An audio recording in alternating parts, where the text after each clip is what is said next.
My name is Drew Collins. I'm 18 years old. And 3 weeks before I was supposed to start college, I found out my parents stole $187,000 from me. My grandmother saved that money over 18 years, every month, every single month, so I could have a future. My parents drained it all to buy my brother a house. And when I asked why, my mother looked me straight in the eyes and said, "Because he's the one who actually matters in this family." I didn't scream. I didn't beg. I picked up the phone and called my grandmother. What she did next made the evening news.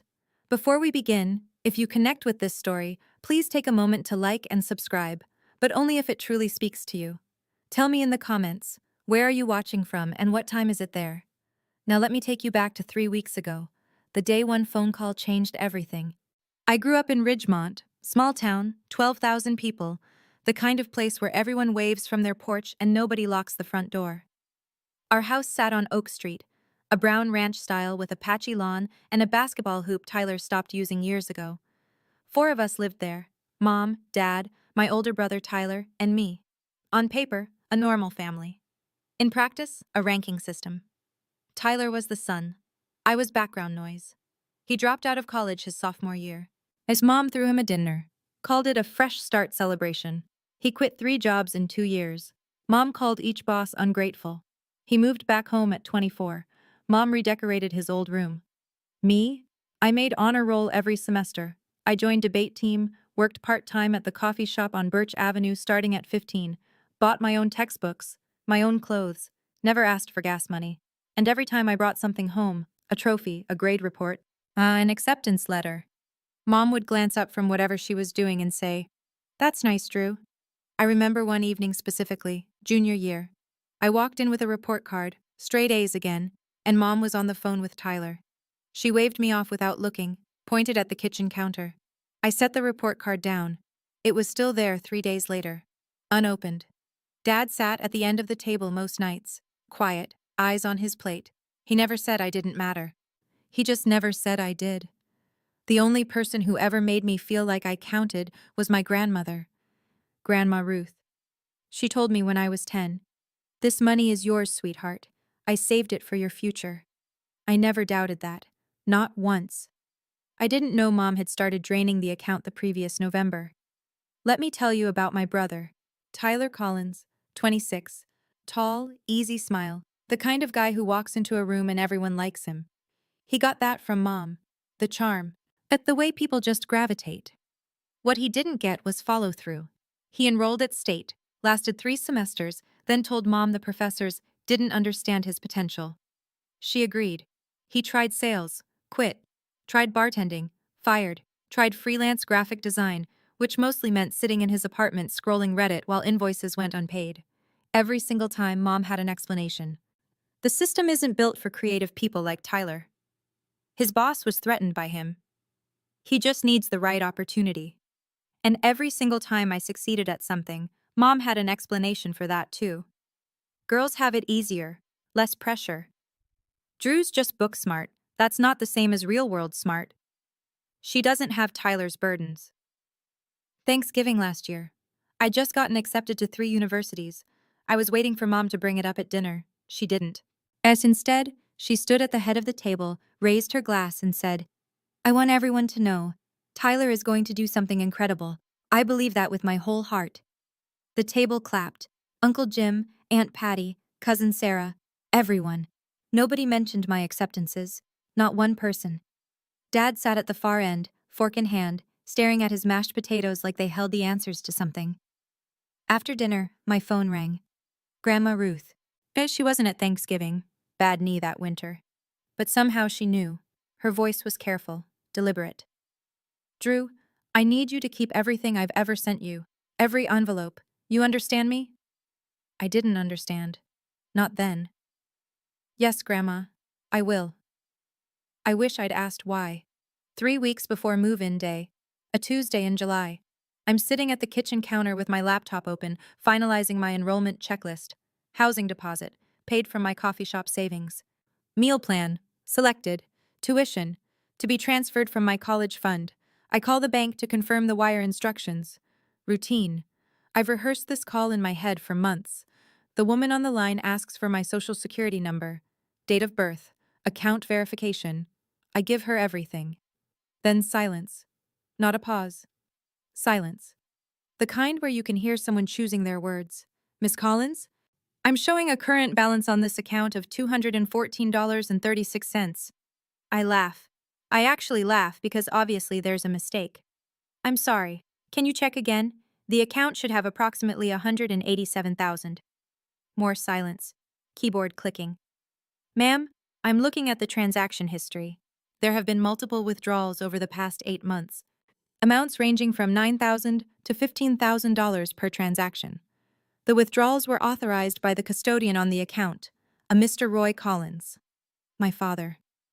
I don't say anything. The kitchen is so quiet I can hear the refrigerator humming. Through the window, I see Tyler's new truck in the driveway, the one he got last month. The one Mom said was a good deal from a friend. My hands aren't shaking. They should be, but they're not. Everything is just still. Like the world pressed pause and forgot to press play. $214 out of 187,000. 8 months. They'd been taking it for 8 months. I set the phone down gently, stood up from the counter, and I went to find my mother. She's in the living room, feet up on the ottoman, watching some renovation show. Glass of iced tea sweating on the side table, completely at ease. Mom, where is my college fund? She doesn't flinch. He doesn't even look surprised. She picks up the remote, mutes the TV, and turns to face me like I've just asked about the weather. We used it for your brother's house. He needed it more than you do. The room tilts. Not physically, but something shifts inside me. Some load-bearing wall I didn't know was there just cracked. That was my money. Grandma Ruth saved it for me. Mom smiles. Not warm, patient. The way you'd smile at a child who doesn't understand how the world works yet. Your grandmother can save all she wants. I'm your mother. I decide what's best for this family. That was a custodial account. Legally, it's mine. She stands, walks toward me, close enough that I can smell her perfume, that vanilla one she wears to church. You want to talk legal? Fine, sue me. But remember who raised you, who fed you, who kept a roof over your head. She tilts her head, studies me. Tyler needed a stable foundation, a home, something real. You? She waves her hand like she's brushing away a fly. You'll figure it out. You always do. And then the sentence. The one I'll carry for the rest of my life. He's the one who actually matters in this family. She says it the way you'd state a fact. Sky is blue. Water is wet. Your brother matters more than you. Then she unmutes the TV and sits back down. I'm still standing there, but something inside me has already left the room. And I close my bedroom door and sit on the edge of the bed. My hands are steady, my breathing is even. But inside, the math is already running. Tuition deposit, $5,000, due in 10 days. If I miss it, I lose my spot. If I lose my spot, the pending scholarship application, the one tied to enrollment, dies with it. 4 years of honor roll, debate trophies, recommendation letters, SAT prep at the library because I couldn't afford a tutor, all of it, gone. I have $812 in my checking account. That's 4 months of coffee shop tips. It won't cover the deposit, let alone a semester. I run through options. Student loans. I'd need a cosigner. Dad won't sign anything Mom doesn't approve. Financial aid emergency appeal. Possible, but slow. Too slow. I could beg. I could go back to that living room and get on my knees and ask my mother to please, please give me back my future. But I already know what she'd say. She'd say the same thing she's always said. Figure it out, Drew. You always do. That's the trick, isn't it? They took everything because they knew I wouldn't crumble. They counted on my resilience as permission to rob me. If I do nothing, if I stay quiet, swallow this, keep the peace like I've done my entire life, I lose $187,000. I lose college. I lose the only path I've built for myself out of this house, this town. Oh, this ranking system where I will always be second. I look at my phone. The screen lights up. Contacts. The name at the top of my favorites list. Grandma Ruth. I haven't called her yet. Not yet. Because I know, once I make that call, there's no coming back. I find Dad in the garage. His workbench is covered in wire strippings and electrical tape. He's been rewiring a junction box for a client. The radio plays low, classic rock. He doesn't look up when I walk in. Dad? His shoulders tighten. He knows. Did you sign the withdrawal forms? He sets down the wire cutters, stares at the wall behind the bench. There's a long, terrible silence, the kind that answers the question before any words do. Then he nods. Why? Your mother said it was the right thing for the family. For the family? Or for Tyler? He turns. His eyes are red at the edges. Not from crying, from not sleeping. I can see it now. The way his jaw clenches. At the way his hands fidget. He's known this was wrong the entire time. Tyler is your brother. We're all family. The money, it'll come back around, Drew. Come back around. I repeat it. Let it sit in the air between us. $187,000 will just come back around. He looks away. Your mother thought. I'm not asking what Mom thought. I'm asking what you thought. You signed those forms, every single one, for 8 months. Nothing. He picks up the wire cutters again, holds them like an anchor. You signed away my future, Dad, and you can't even look at me. He doesn't look at me. He doesn't say another word. I leave the garage, walk through the kitchen, past the counter where my report card sat unopened for 3 days, past the living room where Mom's renovation show is still playing. I go to my room, I sit on the bed, I pick up the phone, and I call Grandma Ruth. She picks up on the second ring. Her voice is warm, at the way it always is, like sun through a kitchen window. Drew, honey, everything all right? I tell her. All of it. The bank call, the balance, the 8 months of withdrawals, Dad's signature, Mom's face when she told me. Every word in order, without crying. When I finish, there is silence. 10 seconds, maybe more. Then her voice comes back. And it's different. Not warm anymore, sharp, controlled, like a blade wrapped in velvet. They took all of it? Yes. Grandma. When? Over the last 8 months. Your father signed? Yes. And your mother knew? She planned it. Another silence.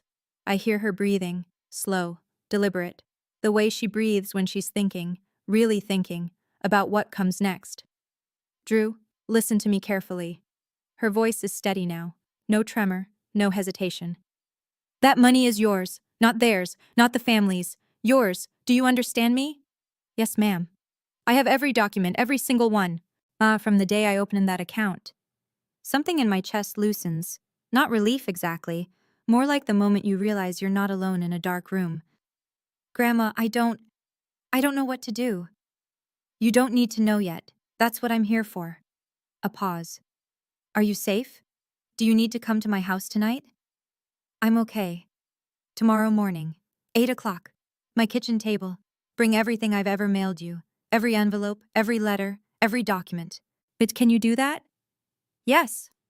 Good. Get some sleep, sweetheart. We have work to do. I hang up and stare at the ceiling. She'd kept copies, all 18 years. She'd kept everything. I wonder, had she always known this might happen? Morning.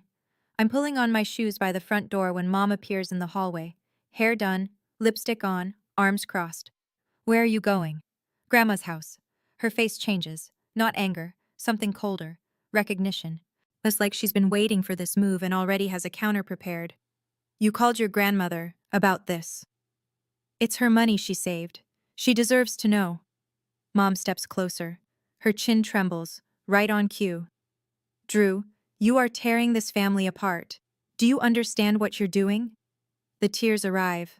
Practiced, precise. Your grandmother doesn't understand our situation. She never has. She's always judged me. This isn't about judgment. Mom. You're choosing her over your own mother, after everything I've done for you. I watch her perform. The quivering lip, the hand pressed to her chest. I've seen this exact routine 100 times. When Dad questioned the credit card bill, when Tyler's landlord called about late rent, when Aunt Patty asked why I wasn't in the Christmas card photo. Cry, deflect, reframe. Make yourself the victim. Dad stands behind her in the hallway, arms at his sides, silent. A witness to everything, as a participant in nothing. I'm not destroying this family, Mom. You did that when you stole from me. Her eyes go flat. The tears stop like someone turned off a faucet. Be very careful, Drew. I step past her. She doesn't move to block me. She doesn't need to. She's already reaching for her phone as I walk out the door. I'm barely in the car when I see it through the window. Mom pacing the kitchen, phone to her ear, gesturing wildly. She's calling Tyler, I'm sure of it. And damage control has already begun. Grandma Ruth's house sits on Maple Street, a small white cottage with blue shutters and a porch swing that's been there since before I was born. Hydrangeas along the walkway. Wind chime by the door. It always smells like coffee and lavender inside. She's waiting at the kitchen table, reading glasses on. A blue folder open in front of her, and beside it, a second folder, and a third. I stop in the doorway. Grandma, how long have you had all that? 18 years, she says without looking up. Sit down. I sit. She slides the first folder across the table. Inside, the original UTMA account opening document. My name, Drew Collins, beneficiary. Dad's name, Roy Collins, custodian. Dated the month I was born, notarized. Second folder, annual account statements, every single year. 18 of them, organized chronologically with color-coded tabs. Third folder, the most recent statement. Then current balance, $214.36. She taps it with her finger. I requested these from the bank every January. Every year, because I know my daughter.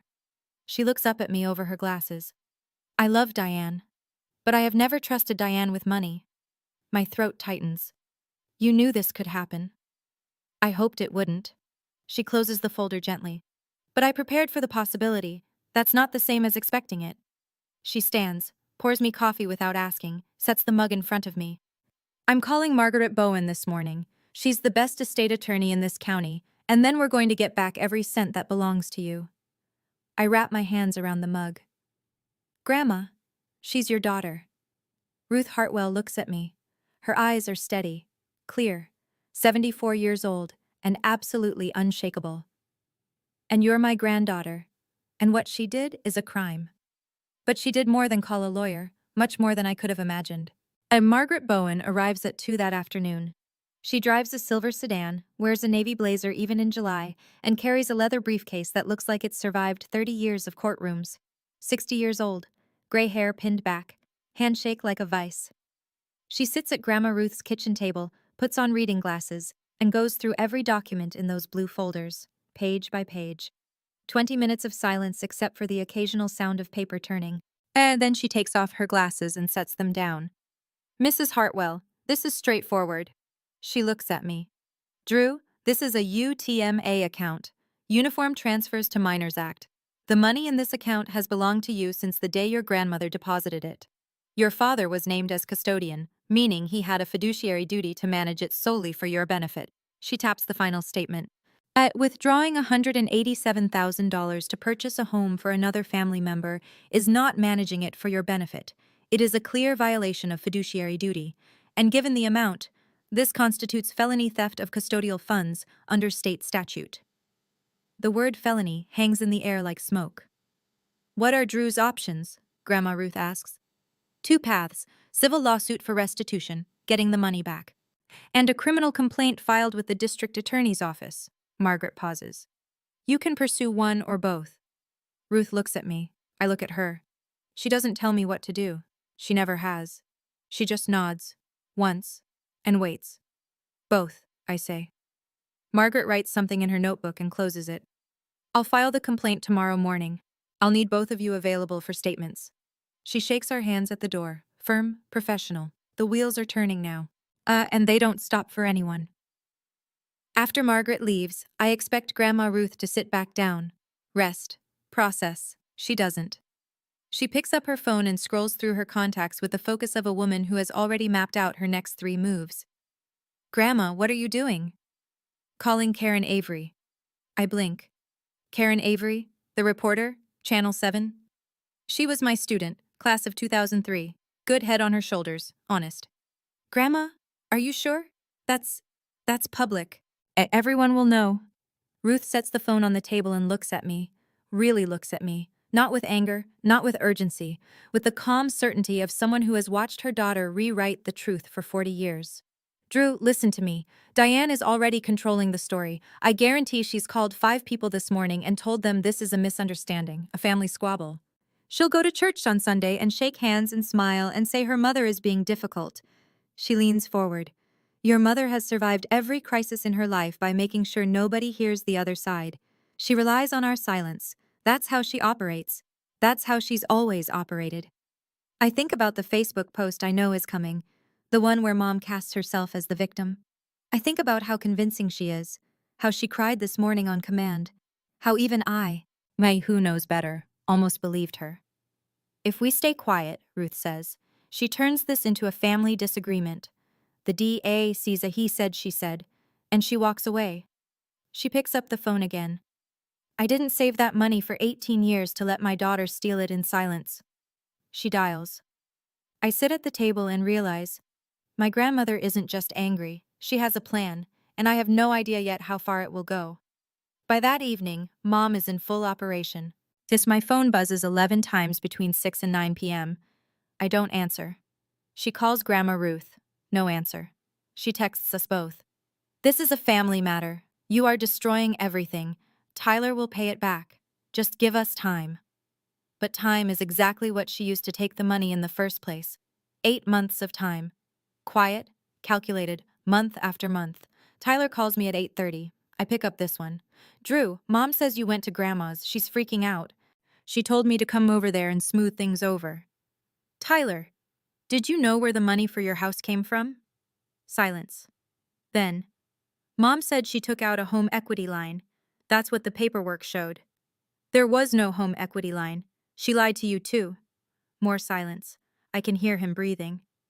Drew, Listen, let me talk to Grandma. I can fix this. You can't fix this, Tyler. It's already broken. I hang up, set the phone face down. And meanwhile, and I don't find this out until the next morning, Mom is calling neighbors, friends from church, posting in the Ridgemont Community Facebook group at 9:47 p.m. Please pray for our family. My mother is trying to tear us apart over a misunderstanding about finances. I've always put my children first. I just ask for your prayers and understanding during this painful time. 62 reactions by midnight. Hearts, prayer hands. Stay strong. And Diane.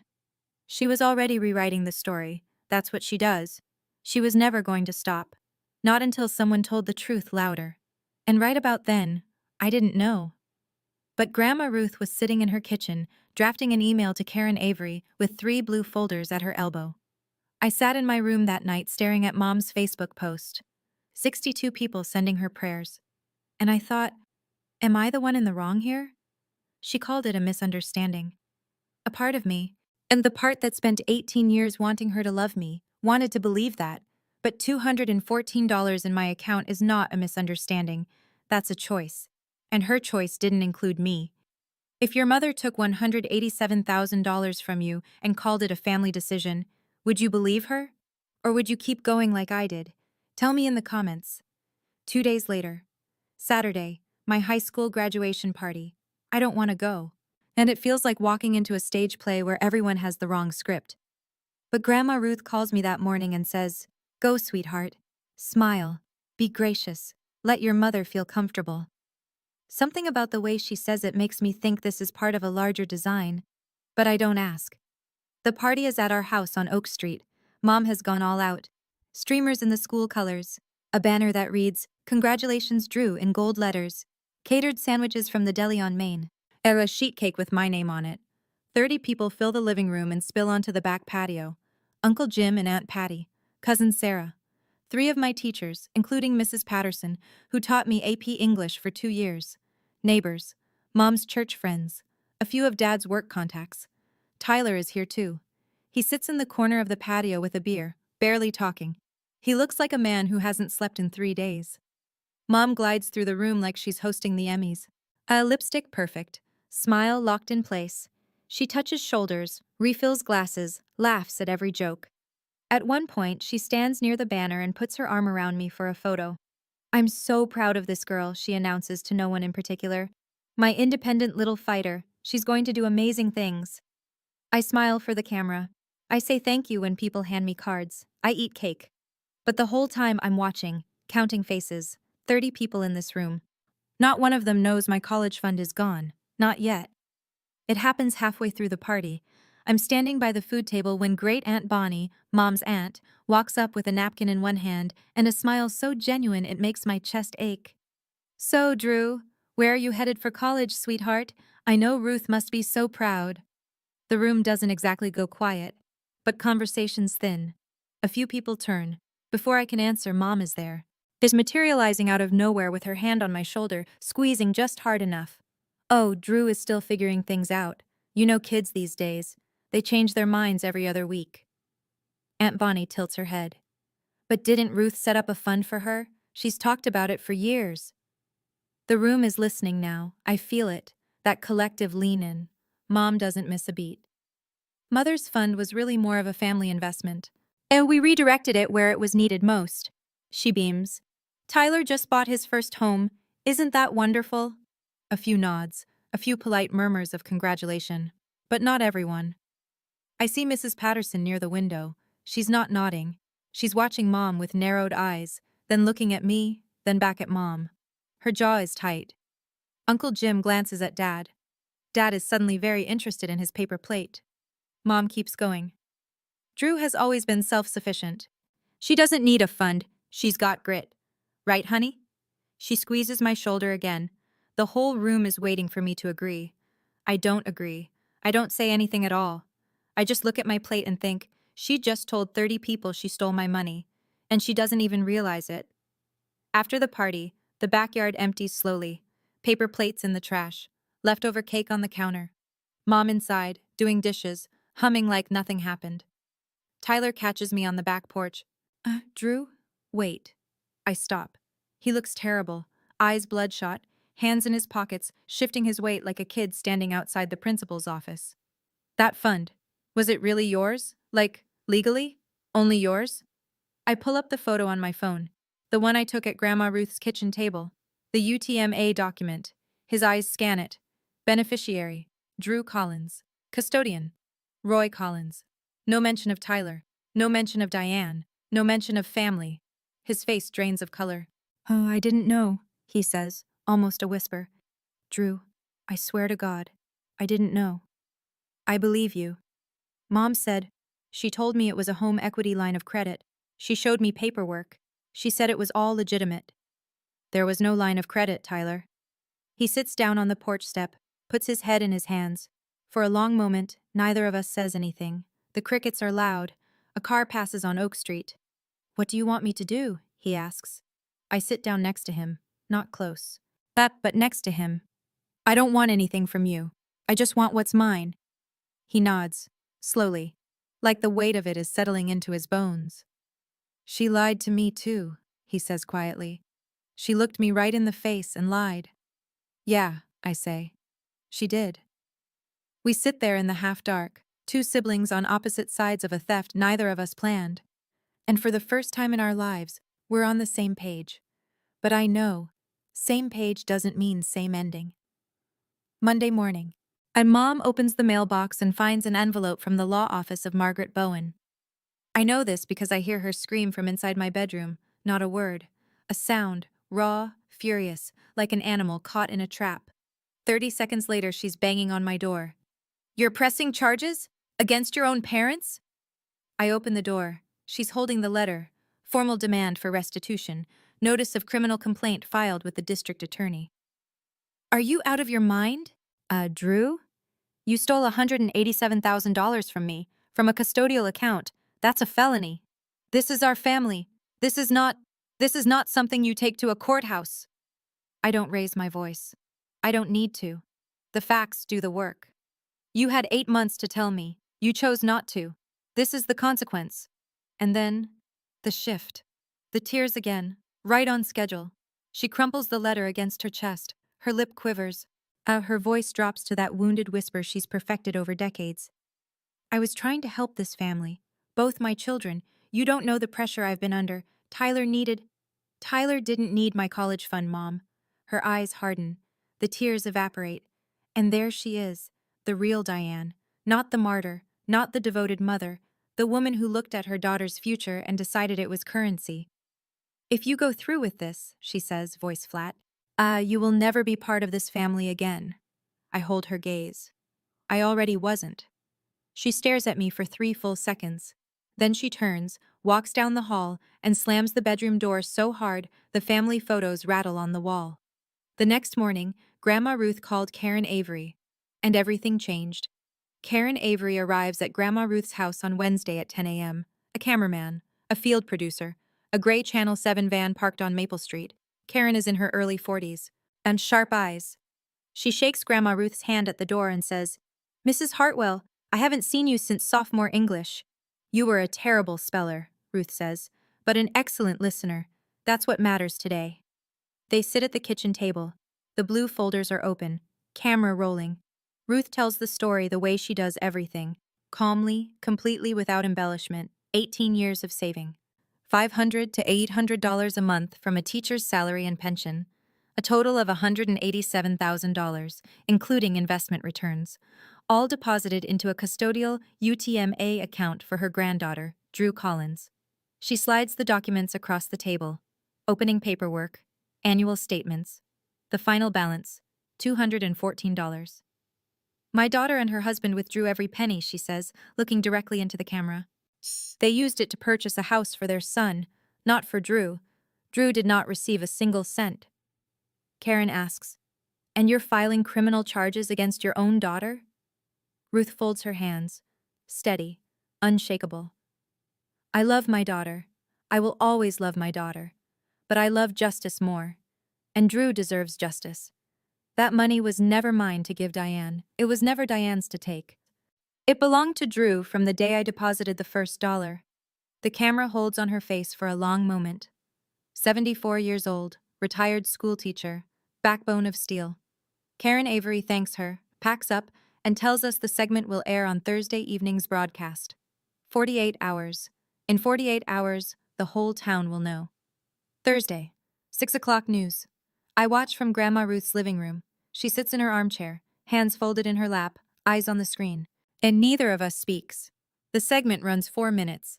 Karen Avery narrates over B-roll of our town, the courthouse, the bank on Main Street, the high school. Then Grandma Ruth's face fills the screen. Her voice, steady and clear, carrying the truth into 12,000 living rooms. Grandmother accuses daughter of stealing grandchild's $187,000 college fund. It goes exactly the way you'd expect, and then further. By 8 p.m., the Ridgemont Community Facebook group is on fire. Oh, hundreds of comments, shares, people tagging people. Mrs. Patterson, my AP English teacher, writes, "I taught Drew Collins for 4 years. She earned every grade, every award, every opportunity. That girl deserves better than this." 87 likes in 20 minutes. Parents start posting, "I have a UTMA for my son, checking it right now." Does this happen? Can a parent just take the money? "I'm calling my bank tomorrow." I scroll through comments from Ruth's couch, and most are supportive. A few are cautious. There are 2 sides to every story. But when Karen Avery posts a link to a legal explainer about custodial accounts, even the cautious ones go quiet. Mom is watching. I know because Tyler texts me at 8:22 p.m. Mom saw the news. She tried to call the station. They wouldn't pull it. Then a second text. "I saw it too. I'm so sorry, Drew. I'm going to make this right." The story gets picked up by a station at the state level by Friday morning. Ridgemont has never seen anything like this, and it's only the beginning. Mom's counterattack comes Friday at noon, a long, carefully worded Facebook post on her personal page. "The story you saw on the news tells only one side. I am a loving mother who has sacrificed everything for both my children. The funds were used for our family's future. My mother and I have had our differences for years, and I'm heartbroken that she chose to make them public. I ask for privacy, compassion, and prayers during this incredibly difficult time." It gets 114 reactions in the first hour, but something interesting happens underneath. The comments split, and not in her favor. "Diane, a custodial account belongs to the child. That's the law. I've known Ruth Hartwell for 30 years. She doesn't lie. If it was a family decision, why didn't Drew know about it?" One by one, the prayer hands thin out, the stay strong messages slow. People who were at my graduation party start going quiet. Uncle Jim deletes his comment. Mom gets removed from the Ridgemont Women's Auxiliary group on Saturday. The church prayer chain coordinator calls and suggests she step back from leadership for a season. Neighbors stop waving. And then, a private message lands in my inbox from a name I don't recognize at first, Sandra Mullen, Mom's college roommate. "Drew, I'm sorry for what you're going through. I want you to know, your mother borrowed $3,000 from me last year and never paid it back. When I saw the news, I wasn't surprised. I was just sad. I stare at the message. $3,000. Another person. Another lie. Mom's narrative is collapsing, not because anyone is attacking her, but because the truth has its own gravity. And gravity doesn't need permission. The following Wednesday, Margaret Bowen calls. Drew, I have an update. The district attorney's office has formally opened an investigation. They've subpoenaed the bank records. I'm sitting on Grandma Ruth's porch. It's a warm morning. The wind chime is turning slowly. What does that mean exactly? It means they're reviewing every withdrawal, every authorization, every signature. With $187,000 in documented custodial transfers used for a non-beneficiary purchase, this is textbook. But I would be very surprised if charges aren't filed. Textbook. My family reduced to a legal textbook example. What kind of charges? Felony theft. Given the amount, both your mother and father could face serious consequences. We're talking probation at minimum, potential prison time at maximum. I close my eyes. The wind chime makes a soft, clear sound. Is there a way? If they pay it back, can this stop? Restitution can be a mitigating factor in sentencing. But the DA makes charging decisions independently. Once the complaint is filed, it's not yours to withdraw. I call Grandma Ruth after I hang up. She's inside, making lunch. I'm scared, Grandma. Of what? That they'll actually go to prison. They're my parents. Ruth is quiet for a moment. A long moment. And when she speaks, her voice is the gentlest it's been through all of this. Drew, you didn't put them there. They put themselves there. Every signature, every withdrawal, every lie. But that was their choice, not yours. I nod, even though she can't see me through the screen door. Now come inside. Soup's getting cold. I go inside. I eat the soup. But my mind is somewhere else. Because Tyler is about to do something none of us expected. Tyler calls on a Friday afternoon. His voice sounds different, quieter, older somehow. Drew, I talked to a lawyer. My own lawyer, not Mom's. Okay. I'm giving back the house. I'm standing in Grandma Ruth's kitchen as I set down the glass I'm holding. Tyler, the house is in your name. I know. And it was bought with your money. I can't live in it. I've been lying awake every night staring at the ceiling of a house my little sister paid for without knowing it. I'm done. He tells me the plan. He'll list the house for sale. The proceeds go directly into a restitution account. Margaret Bowen will oversee the transfer. Clean, legal, documented. My lawyer says I'm not legally obligated, Tyler continues. I wasn't the custodian. I didn't sign anything. I didn't know. Then why are you doing this? Because it's right, and because... He pauses. His voice cracks just slightly. Because I can't be the person Mom turned me into. I won't. I don't say anything for a moment. The kitchen is quiet. Grandma Ruth is in the next room. I can hear her turning pages. Tyler, she told you it was a loan. She told me a lot of things. Another pause. I went through the paperwork she gave me. Bet the home equity line of credit documents? They're fake, Drew. There's no HELOC, no lender, no loan number. She fabricated them. The air leaves my lungs. Mom didn't just steal from me. She built a paper trail of lies to cover it. She forged documents. She lied to her own son's face. Thank you, Tyler, I say, because it's all I can manage. Don't thank me. I should have asked questions a long time ago. He hangs up. I sit down at the table and stare at the wall. This family is broken. But maybe not all of it. 2 weeks later, the DA makes it official. Diane Collins and Roy Collins are formally charged with felony theft of custodial funds. The amount? $187,000.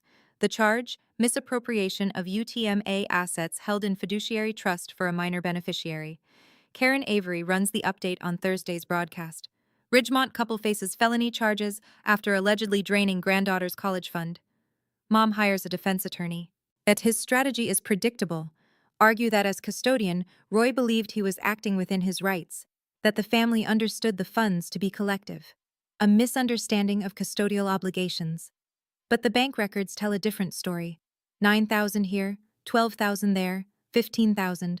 Spread over 8 months, just below the reporting thresholds that would trigger automatic alerts. Calculated, deliberate, not a misunderstanding, a strategy. And then Tyler's revelation about the fabricated HELOC documents reaches the DA. That changes everything. Falsified paperwork turns a bad decision into premeditation. Roy, through his lawyer, approaches the DA with a plea offer. He wants to cooperate, admit fault, accept responsibility. Mom refuses. She's still fighting, still insisting this was her right as a mother. I watch the news from Grandma Ruth's living room. The same armchair, the same folded hands. I didn't want them in court, I say to no one in particular. I wanted them to be my parents. Ruth reaches over and squeezes my hand. She doesn't say anything. She doesn't need to. Outside, the streetlight on Maple flickers on. The sun is going down over Ridgemont, and the Collins family, whatever that word used to mean, will never be the same. But the truth is out, and truth, unlike money, can't be withdrawn. While the legal machinery grinds forward, Grandma Ruth does what she's always done. She acts. On a quiet Tuesday, she meets with Margaret Bowen at the attorney's office downtown. I sit beside her. Margaret has paperwork spread across the conference table, but this time, it's not about the case. It's about the future. I want to establish an irrevocable trust, Ruth says. For Drew, no family member as trustee, a corporate trustee, the bank. Margaret nods. That's the safest structure. No individual access except Drew, and only after she turns 21. Distributions limited to education and essential living expenses. Ruth opens her purse and pulls out a cashier's check. She slides it across the table. $42,000. I stare at it. Grandma, that's everything I have left. She says it plainly, like she's telling me the time. My savings, my pension reserve, everything that isn't this house and my Social Security. I can't take that. You're not taking it. I'm giving it. But the same way I gave the first dollar 18 years ago. She puts her hand on mine. Her fingers are thin, warm. It's not 187,000, but it's enough to start. I cry. For the first time since this whole thing began, I sit in the lawyer's office and cry like I'm 10 years old. Ruth doesn't tell me to stop. She doesn't say it'll be okay. She just holds my hand and waits until I'm done. You are worth every penny, Drew.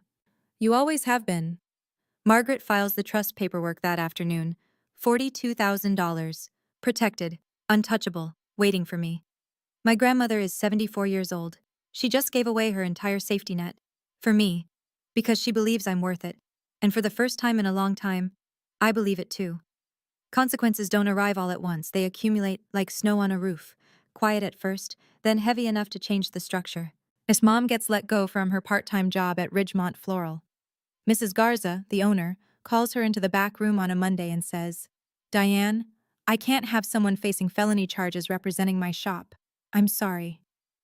Mom tells Dad it's because business is slow. Dad knows better. He doesn't say anything. Dad's work dries up too. He's a self-employed electrician, has been for 20 years, but in a small town, reputation is the only resume that matters. 2 regular clients cancel contracts the same week. A third stops returning calls. Nobody sends a formal letter. They just disappear. Mom gets removed from the church women's auxiliary board. Not asked to step down.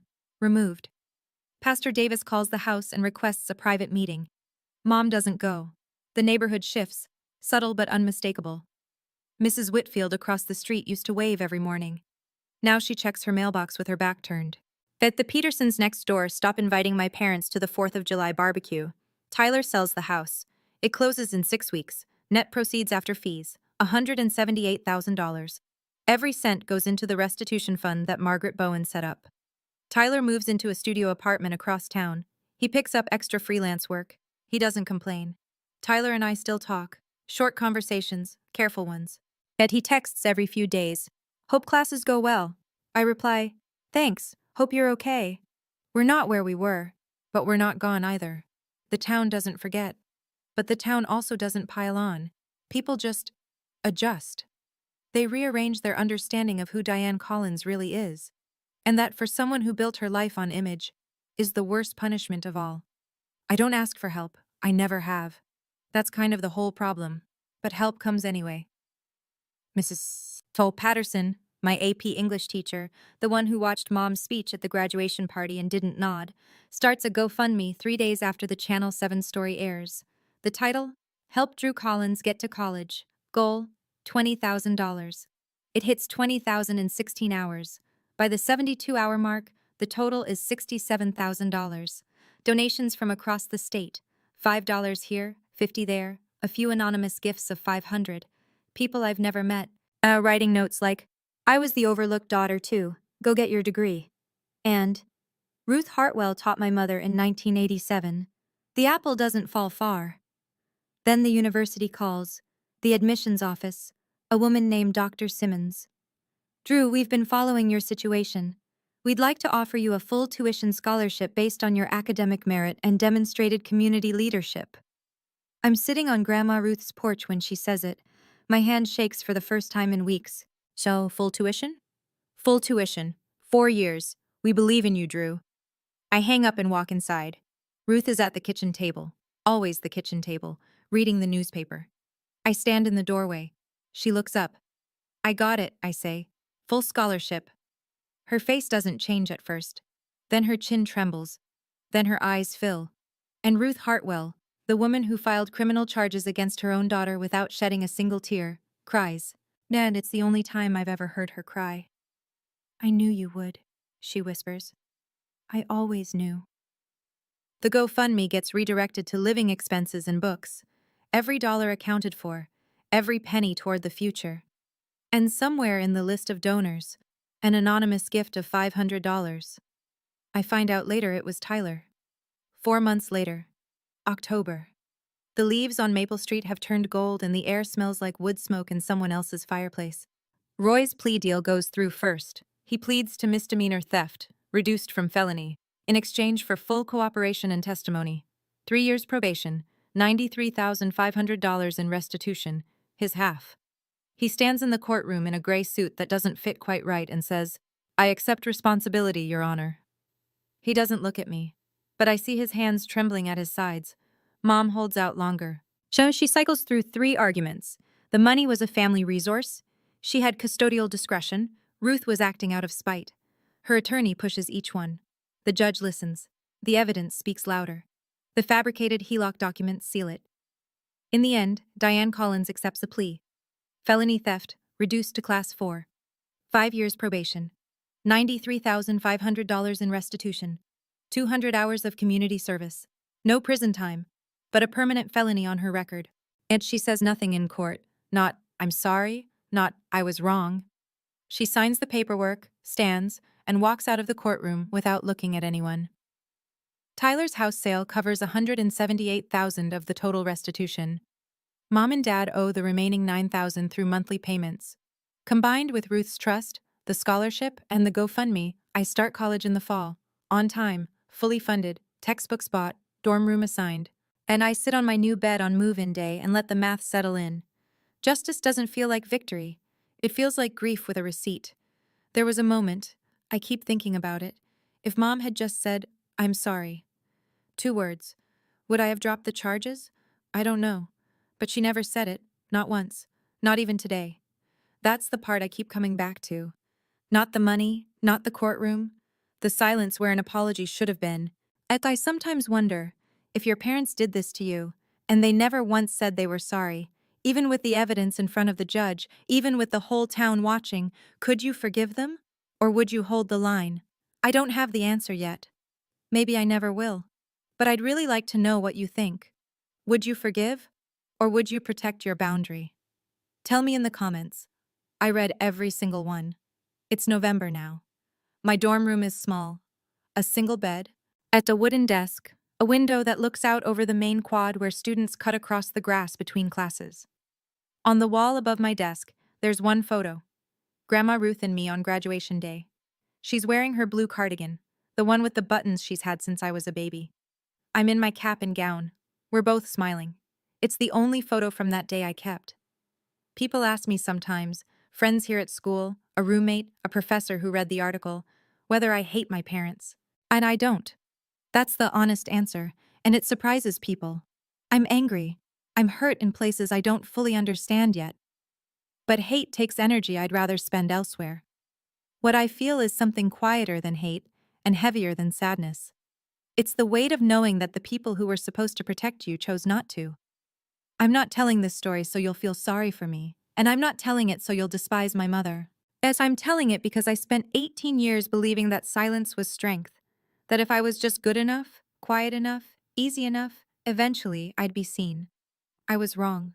Silence wasn't strength, it was permission. And when I stopped giving permission, everything changed. If you're in a situation where someone in your family is taking from you your money, your peace, your sense of self, I want you to hear this. Setting a boundary is not betrayal, it's not burning a bridge. It's building a door, one that only opens from your side. You get to decide who walks through. I don't know if my parents will ever come back to that door, but for the first time, the door is mine. I call Grandma Ruth every Sunday night at 7. She's still in the house on Maple Street, still has the blue shutters, the wind chime, the hydrangeas. She told me last week that the porch swing needs new chains. I told her I'd fix them over winter break. And she said she'd believe it when she saw it. The blue folders are still in her kitchen drawer. Just in case, she says. I don't argue. Tyler texts me every few days. Short messages. Nothing heavy. How's the food in the dining hall? Terrible, but free. Ha, hang in there. We're rebuilding something. I don't know what to call it yet.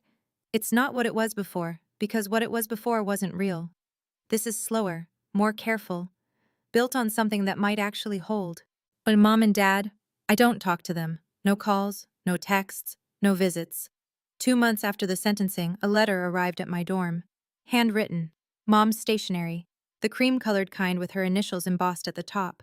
I sat on my bed and opened it. Dear Drew, I know you may not want to hear from me. I want you to know that I did what I thought was right for this family. Your father and I have always tried to give both our children the best we could. And I hope one day you'll understand that. I read it twice, then a third time, looking for the word sorry. It wasn't there. I folded the letter, put it in my desk drawer, and closed it. Maybe one day I'll write back.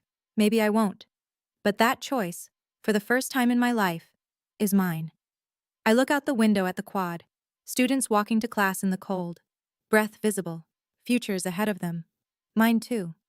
For the first time in my life, my future is in my own hands. If you're still here, if you stayed through all of it, thank you. I know this story is heavy. I know it's the kind of thing that makes you want to check on the people you love and double-check the accounts you thought were safe. I know because I felt all of that, and I lived it. I didn't tell you this for pity. I didn't tell you this for revenge. I told you because somewhere out there, someone is sitting in their bedroom right now, staring at a bank statement that doesn't make sense. And they're wondering if they're crazy. They're wondering if it's worth the fight. They're wondering if standing up means losing everything. It might. I won't lie about that. I lost my parents. I lost the version of my family I thought I had. I lost months of sleep and years of trust. But I gained something too. I gained my future. I gained my self-respect. I gained a grandmother who taught me that love and accountability aren't opposites. They're the same thing. And I gained this. The knowledge that I am not the person who sits quietly while someone takes what belongs to me. Not anymore. If that speaks to you, if you've been the quiet one, the overlooked one, the one who keeps the peace at the cost of your own peace, I hope you hear me. You are worth standing up for. Even when the person you're standing up to shares your last name. And Grandma Ruth, if you're listening, thank you for every envelope, every dollar, every Sunday phone call. I love you, more than I know how to say. Thank you for staying until the very end. If this story made you feel something, please hit subscribe and tap that notification bell so you don't miss what's coming next. And if you've ever dealt with a family member who took something that was yours, money, trust, your sense of belonging, I want to hear your story. Drop it in the comments. I read every single one, and so does this community. There's another story linked in the description about a woman whose in-laws tried to seize her inheritance at a family dinner in front of 40 guests. The way she handled it? You'll want to see how that one ends. I'll see you there.